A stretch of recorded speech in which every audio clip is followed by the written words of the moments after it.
अल्हम्दुलिल्लाह अल्हम्दुलिल्लाहि रब्बिल आलमीन वल आक़िबतु लिल मुत्तक़ीन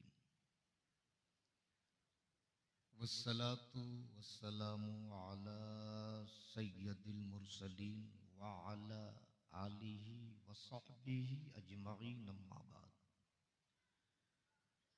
फ़अऊज़ु बिल्लाहि मिनश शैतानिर रजीम बिस्मिल्लाहिर रहमानिर रहीम मुहम्मदुर रसूलुल्लाह सदक़ल्लाह। बारगाहे मुस्तफ़ा में बावाज़ बुलंद पूरा मजमा झूम के दुरूद पाक पढ़ लीजिए।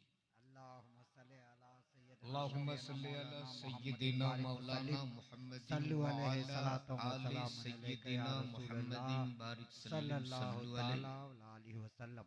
सलातुं व सलामन अलैका या रसूल अल्लाह सल्लल्लाहु ताला अलैका वसल्लम। अगर आप खोखले दावे नहीं करते हो, सच्चे आशिक रसूल हो, तुरंगे आशिकी में ढलकर नबी और आले नबी की बारगाह में बावाज़े बुलंद पूरा मजमा झूम के दुरूद पाक पढ़ लीजिए। अल्लाहु रब्बु मुहम्मदिन सल्लल्लाहु अलैहि वसल्लम नहनु इबादु मुहम्मदिन सल्लल्लाहु अलैहि वसल्लम सलातन व सलामन अलैका या रसूल अल्लाह सल्लल्लाहु ताला अलैहि वसल्लम। इस वक्त मिंबर शरीफ पर जमात अहले सुन्नत के मुक्तदर मुस्तनद उलमाए कराम शोरा इस्लाम और मशाइख अज़्ज़ाम जलवा फरोज हैं। खुसूसियत के साथ पीर तरीक़त रहबर राह शरीयत आली रसूल चमनिस्ताने ज़हरा का एक फूल हज़रत अल्लामा मौलाना सैयद अतीकुर रहमान साहब क़िबला दामादिल्लहु,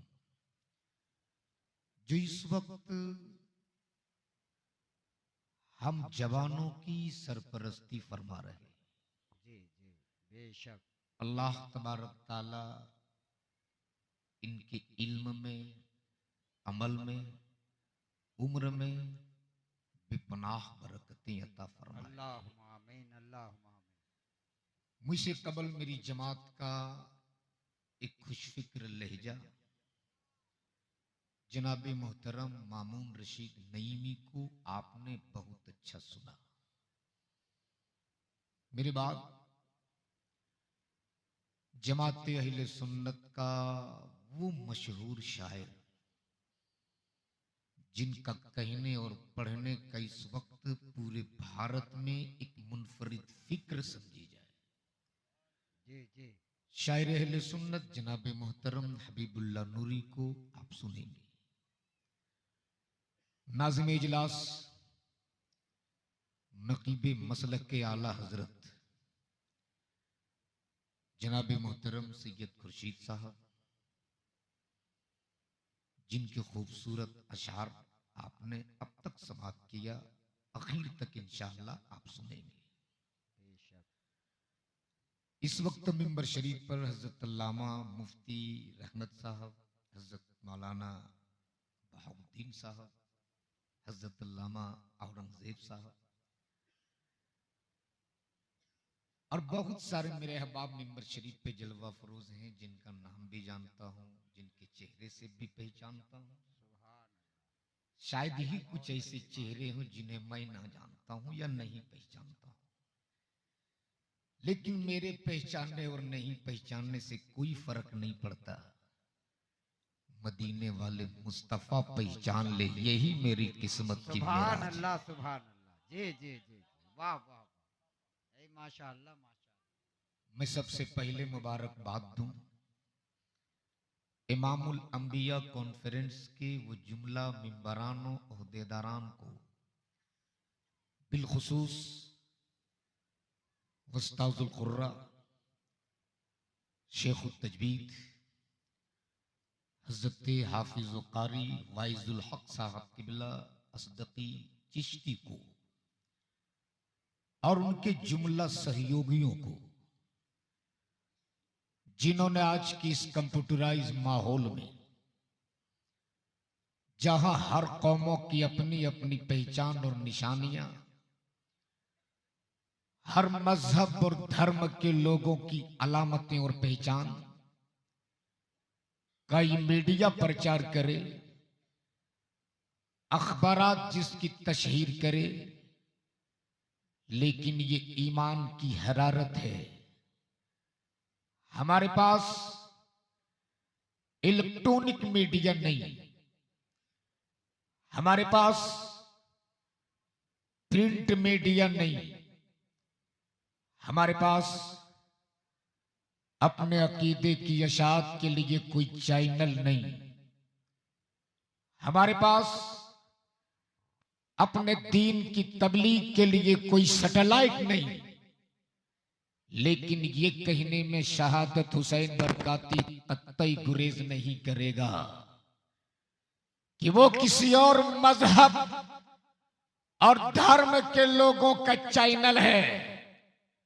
जो ये बिजली पे चले, अमा सुन्नियों के ईमान का चैनल तो मदीने के तार पे चला करता है। जरा जोर से बोल दीजिए सुभान अल्लाह। ऐसे नहीं सुनेंगे तो एक बार मोहब्बत से बोल दीजिए या रसूल अल्लाह, या रसूल अल्लाह। वैसे पहले एक बात क्लियर हो जाए, आप सब लोग उर्दू समझते हो ना? जी नहीं, आपके चेहरे के जोग्राफिया देख के ऐसा लगता है कि कुछ लोग अब भी उर्दू नहीं समझ रहे हैं। क्या बात। हजरत सैयद साहब, बंगाल में कुछ जगह ऐसी है जहां लोग आज भी बिल्कुल उर्दू नहीं समझते। जी उसी इलाके के एक बंगाली बाबू बेचारा वो पहुंच गए लखनऊ और बैठ गया रिक्शे पर। जब उसके उतरने की मंजिल आई तो बंगला जुबान में बोला, ओए रिक्शा वाला दाड़ा, अमी आई खाने नापो। वो लखनऊ और इलाहाबाद के लोग क्या समझे बंगला। जैसे ही बोला दाड़ा, उसने रिक्शा तेज दौड़ाया। बुलाए रिक्शा वाला दाड़ा, अमी आई खाने नापो। वो गरीब रिक्शे वाले के पास जितनी ताकत थी कस के पैडल मारा। तब वो बंगाली बाबू सोचे कि यहां बांग्ला चौल बनाए। तब बड़ी जद्दोजहद के बाद वो हिंदी बोलने की कोशिश किया और बोला, रिक्शा वाला रिक्शा रोको, हम यहीं पे गिरेगा। क्या बात। हम यहीं पे गिरेगा। रिक्शा वाला बोले, भैया मैं 30 साल से रिक्शा चला रहा हूं, मेरा बाप भी रिक्शा चलाता था, आप इत्मीनान से बैठिए, मैं आपको नहीं गिरने दूंगा। सुभान अल्लाह। क्या बात। बोले, अरे बोलता ना हम गिरेगा। तब वो रिक्शा वाला बेचारा साइड में रिक्शा रोका और झोला से निकाला एक मजबूत सी मोटी रस्सी और रिक्शे के साथ मिलाकर जम के गिट्ठा बांध दिया और बोला, आराम से बैठिए, अब आप कभी नहीं गिरिएगा। तो अगर आप समझ गए तो जरा समझ के बोल दो, या रसूल अल्लाह। या रसूल अल्लाह। ऐसे नहीं, जोर से बोल, या रसूल या अल्लाह। रसूल अल्लाह। शायद आपको पता नहीं है, आप ऐसी जगह पे बैठे हो जिस जगह को मेरे मुस्तफा ने जन्नत की क्यारी फरमाया है। अल्लाह। और याद रखना, अगर चंद लम्हे आपका बैठना कबूल हो गया तो हो सकता है यही रात हमारे लिए निजात वाली रात बन जाए। हो सकता है यही रात हमारे लिए बख्शिश वाली रात बन जाए। इसलिए कि हमारे पास ऐसे अमाल नहीं है कि हम अपने अमाल के बुनियाद पर बख्शे जाएं। हमारी इबादत भी इस लायक नहीं कि अल्लाह हमारी इबादत की बुनियाद पर हमारी मगफिरत फरमा दे। हमारे इखलाक को किरदार भी इस लायक नहीं है कि हम अपने इखलाक को किरदार के बुनियाद पर बख्शे जाएं। हमें अपनी इबादत पे नाज नहीं, हमें तो रब की रहमत और मुस्तफा की शफाअत पे नाज है। न ताक पर, न तकवा पर, न सूद व इत्तिका पर है। हमारा नाज जो कुछ है मोहम्मद मुस्तफा पर है। सुभान अल्लाह, सुभान अल्लाह, सुभान। अगर मदीने वाले मुस्तफा ने आज हमारा बैठना कबूल कर लिया तो खुदा की कसम आपकी जिंदगी भी सवर जाएगी, आपकी आखिरत भी सवर जाएगी। बेशक, सुभान अल्लाह। और आज जो आप अपने घर बार को छोड़कर आए हो, अपनी औलादों की मोहब्बत को छोड़कर इस ठंड भरी रात में इस मजलिस में आए हो, इसमें आपका कमाल नहीं है। सैयदना सरकार गौसे आजम फरमाते कि जब तक मैं ना चाहूं तब तक ना मेरी मजलिस में कोई बैठ सकता है, ना मेरा कोई नाम ले सकता है। सुभान अल्लाह, सुभान अल्लाह। तो मुकद्दर के सिकंदर हो आप कि आज बगदाद वाले गौस ने भी आपको पसंद किया है, मदीने वाले मुस्तफा ने भी आपको पसंद सुभान किया। अल्लाह, सुभान अल्लाह। और वही बगदाद वाले गौस फरमाते कि मैं पूरी दुनिया को इस तरह देखता हूं जैसे लोग अपनी हथेली पे राई के दाने को देखते हैं। सुभान अल्लाह, सुभान। तो अंदाजा करो जब बगदाद के गौस का ये आलम है तो मदीने वाले मोहम्मद रसूलुल्लाह का आलम क्या हो सकता है। इसलिए कि रात के इस पहर में उसी रसूल को गवाह बना लो, उसी दूर नजदीक के देखने वाले और सुनने वाले पैगंबर को गवाह बना लो, जिनके लिए बरेली के ताजदार ने कहा हो कि दूर नजदीक के सुनने वाले वो कान लाले करामत पे लाखों सलाम। और जब लाखों सलाम से रजा का दिल ना भरा तब यूं बोल पड़े काबे के बदरुद तुझा तुम पे करोड़ों दुरूद, तैबा के शम्सुद्दुहा तुम पे करोड़ों दुरूद, दफे जुमला बला तुम पे करोड़ों दुरूद, शाफे रोज़े जज़ा तुम पे करोड़ों दुरूद। और या रसूल अल्लाह और कोई गायब क्या तुझसे नेगा हो भला, जब ना खुदा ही छुपा तुम पे करोड़ों दुरूद। नारे तकबीर, नारे रिसालत। उसी रसूल को गवाह बना लो और एक बार पूरा मजमा अपने नबी के नाम पर अपने दोनों हाथों को उठा लो। हाय हाय हाय हाय, अरे मैंने उस नबी के नाम पर हाथ उठाने को कहा है जो नबी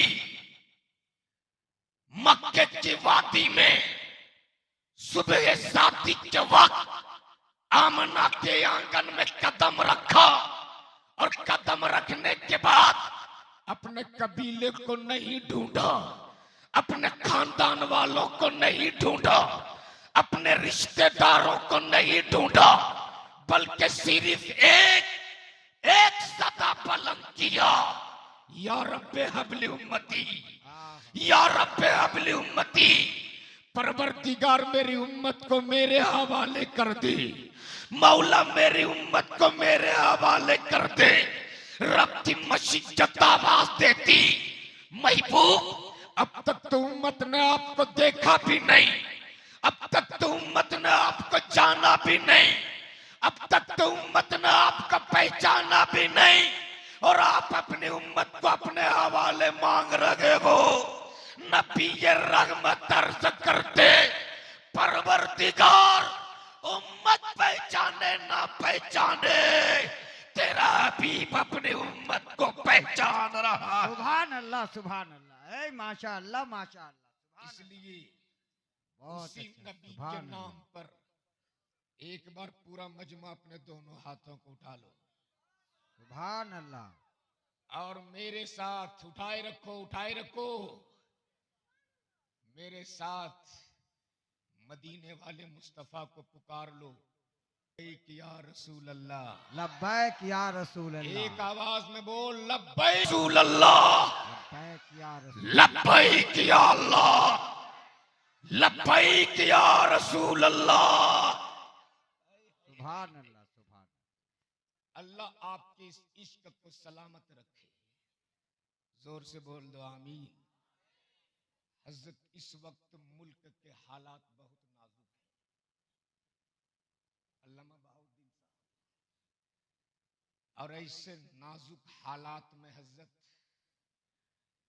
मैं जहां जाता हूं अपने मंच के उलमा से भी, मसाजिद के अइम्मा से भी हाथ जोड़ के सिर्फ एक विनती करता हूं, हजरत ये वक्त सिर्फ बुजुर्गों की करामतें सुनाने का वक्त नहीं है।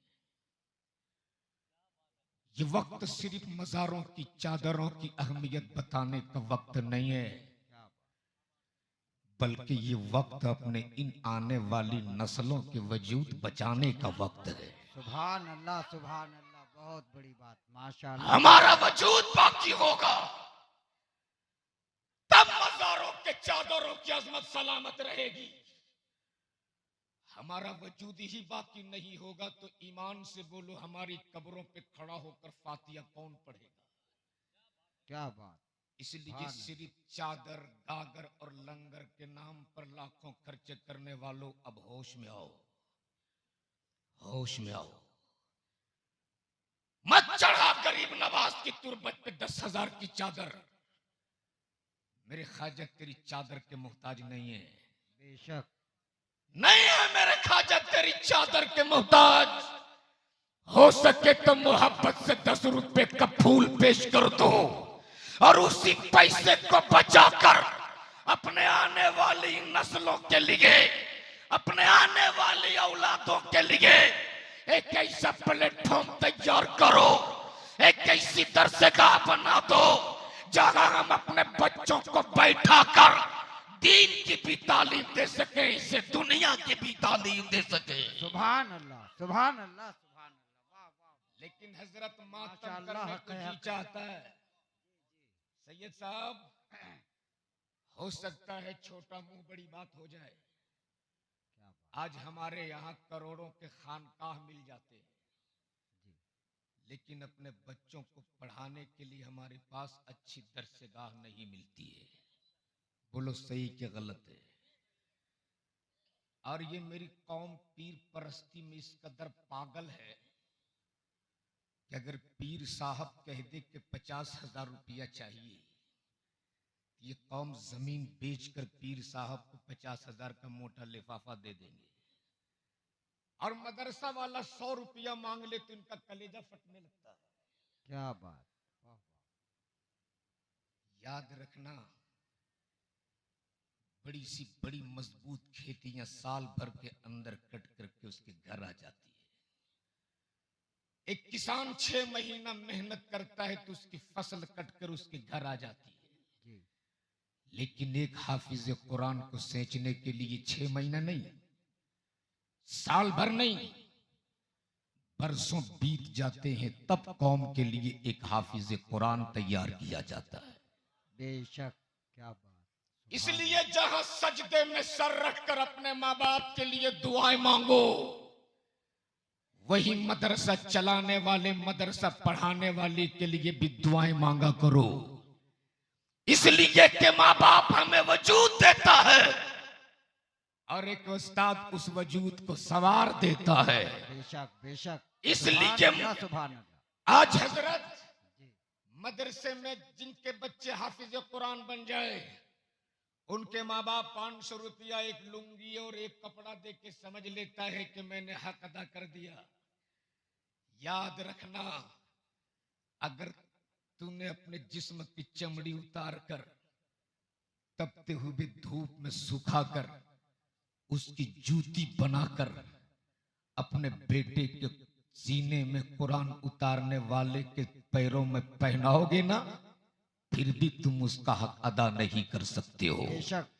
इसलिए कि दुनिया की सारी दौलत एक तरफ, जिस सीने में कुरान है वो सीना एक बेशक तरफ। बेशक बेशक, हक है हक है। सुभान इसलिए अल्लाह अल्लाह सुभान अल्लाह। तौफीक दे तो हमेशा मदरसों का वफादार रहना। हजरत एक मदरसे के मोहतमिम थे, रमजान के महीने में तपती हुई धूप में एक सेठ जी के घर पहुंचे। देखे दरवाजा बंद है, आवाज लगाई, छोटा सा बच्चा बाहर निकला। हजरत ने कहा बेटा अब्बू घर में है? वो छोटा सा बच्चा अंदर गया, अपने बाप से कहा अब्बू जी हजरत आए हैं चंदा लेने। क्या बात। बाप बड़ा बखील था, बोला जा हजरत से बोलना कि अब्बू नहीं है। बच्चा तो बच्चा होता है, मन का सच्चा होता है। जी जी। बाहर निकले और बोले हजरत अब्बू बोले कि अब्बू नहीं है। क्या बात। ये हाल है आज मेरी कौम का। तकरीबन 30 से 32% हो बंगाल में आप। सही। हजरत सन 2011 की जनगणना के मुताबिक आप 27 साढ़े 27% थे। मैं समझता हूं इस वक्त 35% होंगे। सही। इसलिए कि हम दो हमारे दो वाले नहीं है। कितने हैं? हाँ हाँ इसलिए कि हमारी तादाद घटती नहीं बढ़ती जाती है। हाँ, बढ़ रही है। हम दो हमारे दो नहीं, हम दो हमारे अनेक। अरे यही मिशन लेकर चलो, बरकत। चाहे तो जितने कानून लगाना है लगा दे। तो तकरीबन 37% आप हो बंगाल में। सर्वे कर लो पूरे बंगाल का। कितने मेडिकल कॉलेज हैं आपके पास अपने? कितनी यूनिवर्सिटियां हैं आपके पास अपने? कॉलेजेस यूनिवर्सिटियां तो दूर, नर्सरी के बच्चों को भी पढ़ाने के लिए हमारे पास कायदे की कोई दरसगाह नहीं है। हजरत आज मेरी कौम की बेटियां इर्तिदाद की शिकार हो रही, इसके सिर्फ दो रीजन है। पहला रीजन ये कि हमारे पास अपना कोई कॉलेज या कोई यूनिवर्सिटी नहीं है, और दूसरा रीजन ये कि हमने निकाह को बहुत महंगा बना दिया है। बोलो सही कि गलत है? खुदा की कसम उस वक्त कलेजा मुंह को आने लगता है जब फेसबुक और व्हाट्सएप पे ऐसी खबरें पढ़ता हूं कि ज़ैनब नाम की बेटी किसी अर्जुन के साथ भाग गई, फातिमा नाम की बेटी किसी महेश के साथ चली गई। उस वक्त सोचता हूं काश हमारे पास भी कोई सा प्लेटफॉर्म होता, हमारे पास भी कोई सी दरसगाह होती जहां हम अपनी कौम की बेटियों को बैठा कर ज़ैनब नाम रखने से पहले अगर हमने ज़ैनब की जिंदगी की तारीख पढ़ा दी होती, फातिमा नाम रखने से पहले अगर फातिमा की जिंदगी की कहानी सुना दिए होते, खुदा की कसम ये मेरी कौम की बेटियां अपनी जान देना तो पसंद कर सकती थी, अपने ईमान का सौदा करना पसंद नहीं कर सकती थी। माशाअल्लाह माशाअल्लाह, सुभान अल्लाह। लेकिन आज वाह। हमने अपनी बेटियों का नाम फातिमा तो रखा, लेकिन फातिमा की जिंदगी की कभी तारीख नहीं पढ़ाई। नाम तो हमने अपनी बेटियों का ज़ैनब रखा, लेकिन सैयदा ज़ैनब की जिंदगी की कभी कहानी नहीं सुनाई। सुन सैयदा ज़ैनब कौन थी सुन, एक बार झूम के बोल दो या रसूल अल्लाह। या रसूल अल्लाह। ऐसे नहीं, दोनों हाथ उठा के बोल या रसूल अल्लाह। सहन है मस्जिद नबवी का, और मस्जिद नबवी के सहन में 6 साल की एक बच्ची बैठकर कुरान की तिलावत फरमा रही। सुभान अल्लाह।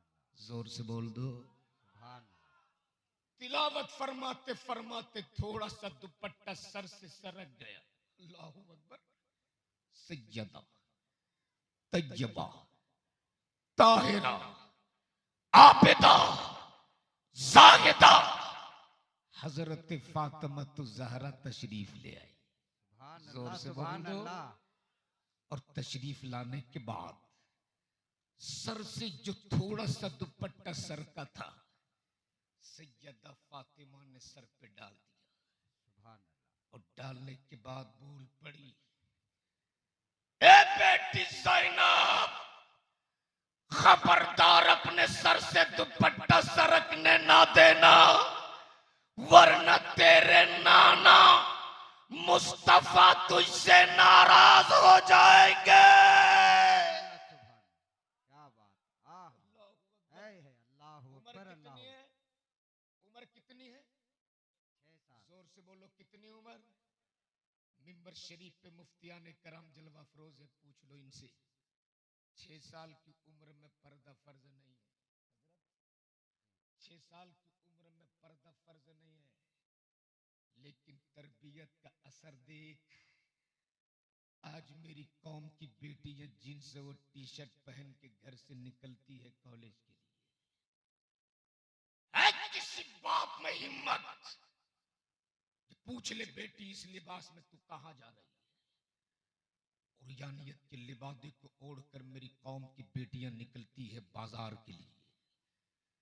है किसी भाई में हिम्मत? पूछ ले बहन, इस लिबास में तू कहां जा रही? याद रखना, औलादों का पहला स्कूल और पहला मदरसा मां की गोद हुआ करती है। जिस तरह तुम अपनी औलादों की तरबियत दोगे, आगे चल के तेरी औलादें वैसी ही होगी। सैयदा फातिमा ने सैयदा ज़ैनब के सर पे दुपट्टा डाल के कहा था, खबरदार बेटी, अपने सर से दुपट्टा सरकने ना देना, वरना तेरे नाना तुझसे रूठ जाएंगे, तेरे नाना तुझसे नाराज हो जाएंगे। इतना सुनना था। सैयदा ज़ैनब बिलक बिलक के रोने लगी। सैयदा ज़ैनब हिचकियां ले लेके रोने लगी। इतना रोई सैयदा ज़ैनब, इतना रोई सैयदा ज़ैनब, फिर सैयदा फातिमा को आना पड़ा। और आने के बाद बोल पड़ी, ए बेटी ज़ैनब, इस तरह से आंसू क्यों बहाती हो? इस तरह से सिसकियां ले लेके क्यों रोती हो? तब सैयदा ज़ैनब ने कहा था, अम्मी, कहीं मेरे नाना मुस्तफा मुझसे नाराज तो नहीं हो गए? ए अम्मी फातिमा, आज मैं आपको गवाह बनाकर आपसे वादा करती हूँ कि आपकी बेटी ज़ैनब अपनी गर्दन तो दे सकती है, अपने सर से कभी दुपट्टा सरकने नहीं दे सकती। सुभान अल्लाह, सुभान अल्लाह। नारे तकबीर, नारे रिसालत, इमामुल अंबिया कॉन्फ्रेंस, फैजान सदरुल अफादिल। झूम के बोल दो या रसूल अल्लाह।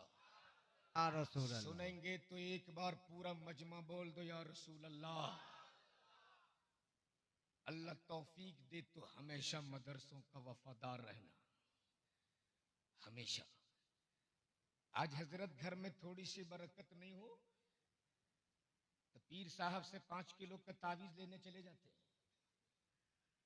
अगर तेरे घर में बरकत नहीं है तो मत लो पीर साहब से 8 किलो का तावीज। आ जाना मदरसा अज़दकिया और हजरत कारी वाइजुल हक से कहना कि हमें हुजूर का एक मेहमान दे दो। हुजूर के उस मेहमान को अपने घर लेकर जाना, दस्तरखान सजाना और डिस्पोजल वाली प्लेट इस्तेमाल मत करना। उस प्लेट को निकालना जिसको तूने अलमारी में अलमारी की जीनत बनाने के लिए रखा है। उस गिलास को निकालना जिसको तूने अपने घर को सजाने के लिए रखा है। मेहमान रसूल को दस्तरखान पे बैठा देना, चम्मच मत देना, बल्कि कहना है रसूलुल्लाह के मेहमान, अपने हाथों को मेरे इस खाने में लगा दो। खुदा की इज्जत की कसम खाकर कहता हूँ, इधर रसूलुल्लाह के मेहमान के हाथ तेरे घर के प्लेट में लगेगी, अभी उसका हाथ उठेगा भी नहीं, उससे पहले तेरे घर में रहमत नूर की बारिशें बरस जाएंगी। सुभान अल्लाह, सुभान अल्लाह, सुभान अल्लाह। बेशक बेशक, हक है, हक है। माशाअल्लाह इसलिए- माशाअल्लाह, वाह वाह, जी जी, हो सुनेंगे और थोड़ी देर सुनेंगे और तो एक बार पूरा मजमा झूम के या रसूल अल्लाह। हजरत में करामत सुनाने के कायल नहीं हूं, माफ कीजिएगा। सरकार गौसे आजम का एक कॉल सुन लीजिए, गया, नायक, एक कॉल। और वो कॉल क्या है? सरकार गौसे आजम फरमाते कि अगर किसी ने किसी भूखे के मुंह में खाने का एक लुकमा डाला, गोया उसने 1000 जामे मस्जिद बनाने से बेहतर काम किया। सुभान अल्लाह तो सुभान बोलोगे अल्लाह जरा जोर सुभान से बोल अल्लाह, दो।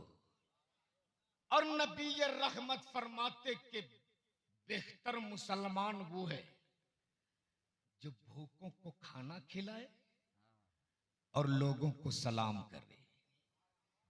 लेकिन आज हमारी समाज से ये दोनों चीजें गायब होती जा रही है। अगर महल्ले के सेक्रेटरी साहब है तो मत पूछिए, लगेगा वो भारत के राष्ट्रपति है। क्या बात, मैं समझता हूं अंग्रेज ने जितना जुल्म नहीं किया है उतना जुल्म सदर और सेक्रेटरी मसाजिद के अइम्मा और मदारिस के असातिज़ा पे करते हैं। क्या बात, मैं समझता हूं शुरू जमीन पर अगर सबसे ज्यादा मजलूम जमात कोई है, माफ कीजिएगा, वो मसाजिद के अइम्मा और मदारिस के असातिज़ा हैं। हमने मजलूम इसलिए कहा कि अगर बंदा किसी पीर के हाथ पे हाथ देता ना तो हर जुमेरात को उसे मिलने आता है और साथ में नजराना भी। लेकिन एक आलिम दीन साल भर नहीं 10 साल तक अपना खून जिगर पिलाता है, तब कौम के लिए एक आलिम दीन तैयार होता है। बेशक बेशक, लेकिन हमारे तलबा को क्या हक कहिए है, हजरात, अगर जरा सी शोहरत मिल जाए तो अपने उस्ताद को अपने कद के बराबर भी नहीं समझता है। और रमजान में तरावी सुनाने के बाद किस उस्ताद किस दोस्त से मिलना है ये तो याद रहता है खुर्शीद साहब, लेकिन जिस उस्ताद ने खून जिगर पिलाकर उसे हाफिज कुरान बनाया है उनके लिए 2 मिनट टाइम नहीं मिलता उनके क्या पास। बात है, क्या बात, इसलिए इन असातिज़ा की मेहरबानी है, तुम जमीन पर थे तुझको आसमान पे उड़ना सिखाया है, तुम जमीन पे थे तुझको परवास करना सिखाया है। इसलिए जब तक हालत में आखिरी सांस बची गई तब तक तुम अपने मदरसों की भी कदर करो, अपने पढ़ाने वाले असातिज़ा की भी कदर किया करो। आज हमारी समाज से ये दोनों चीजें सेठ साहब खत्म होती जा रही है। अगर सेक्रेटरी साहब हैं तो बीच चौराहे पे सीना फुला के कुर्सी में बैठेंगे, आने वाला गरीब इमाम आ रहा, मैं क्यों सलाम करूं, इमाम साहब मुझको सलाम करें। और अगर हाजी साहब है तब तो कयामत, हम तो मक्का मदीना देख कर आए, हम क्यों सलाम करें, लोग मुझको सलाम करें।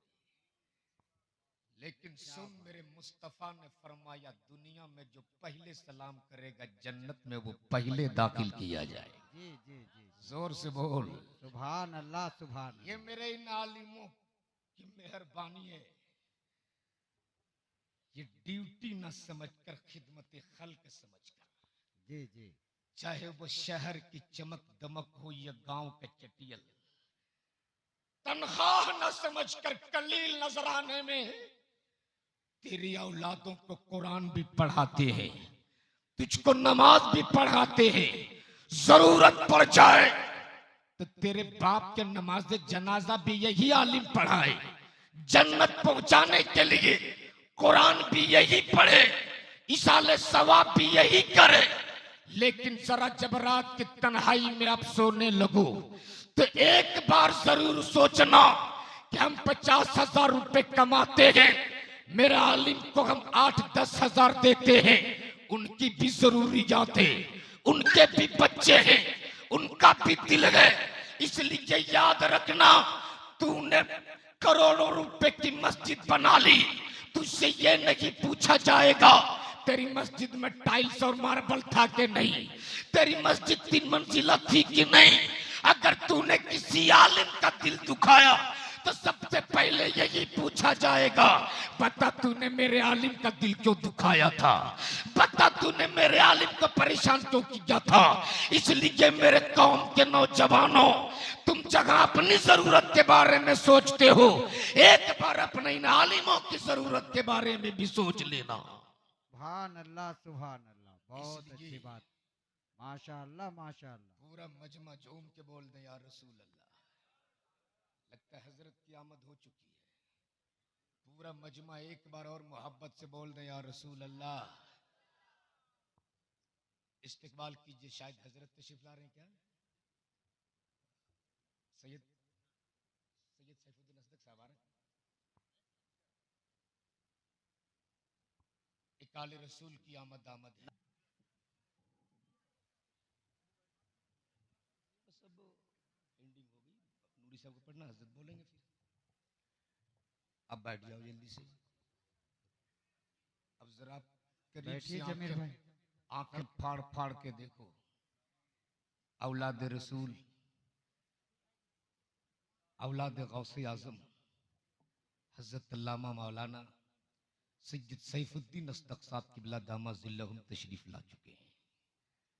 याद रखिएगा, हम लोग दर वाले हैं, ये मुस्तफा के घर वाले। बेशक, सुभान अल्लाह। आला हजरत फरमाती, तेरी नस्ल पाक में है बच्चा बच्चा नूर का। जी जी, तेरी नस्ल पाक में है बच्चा बच्चा नूर का। तू है आईने नूर, तेरा सब घराना नूर का। सुभान अल्लाह, सुभान। तो हजरत तशरीफ ला चुके हैं। वक्त बड़ी तेजी के साथ सफर कर गया है।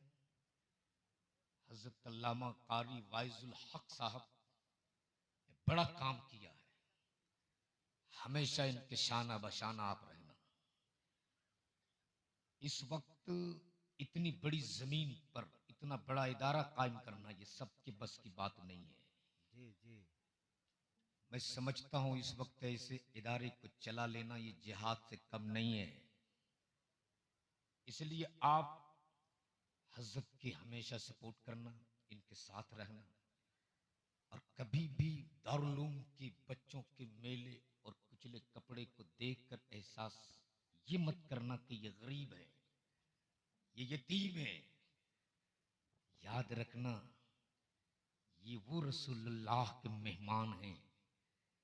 जब सीने में कुरान अपने सीने से लगाकर घर से निकलता है मदरसे के लिए, याद रखना इसके कदम बाद में जमीन पे पड़ते हैं, फरिश्ते उनके लिए पहले पर बिछा दिया करता है। सुभान अल्लाह, सुभान। और जब ये मेहमान रसूल गुजर जाए किसी कब्रिस्तान से, कुछ पढ़े नहीं सिर्फ गुजर जाए, तो 40 दिन तक अल्लाह उस कब्रिस्तान से अजाब उठा लिया करता है। तो कितने मुकद्दर वाले आप हो कि आपके घरों में उन मेहमान रसूल का कदम हमेशा पड़ता है। इसलिए इस मदरसे की तरक्की और इस मदरसे को कैसे कामयाब किया जाए, ये सोचना आपका काम है। बस आखिर में अपनी जिंदगी का एक वजीफा बना लो, सुबह शाम एक दुआ करना कि मेरे मालिक, हम जब तक जिए गुलाम मुस्तफा बनकर, बोल दो आमीन। सुभान अल्लाहुम्मा आमीन। दम तोड़े तो गुलाम मुस्तफा बनकर, कब्रों में लेटाया जाऊं तो गुलाम मुस्तफा बनकर, मैदान कयामत में उठाया जाऊं तो गुलाम मुस्तफा बनकर। हम रोज कहते हैं कि हम उनका गुलाम हैं। कभी तूने रहम आएगा, कभी तूने तरस आएगा, कभी तूने ख्याल आएगा। हम रोज कहते हैं कि हम उनका गुलाम हैं। जिस दिन मदीने वाले मुस्तफा ने कह दिया कि ये मेरा गुलाम है, सुभान अल्लाह, उसी दिन हमें निजात का परवाना मिल जाएगा। जिंदगी सहबत यार बाकी, खुदा हाफिज। अस्सलामु अलैकुम व रहमतुल्लाहि ताला।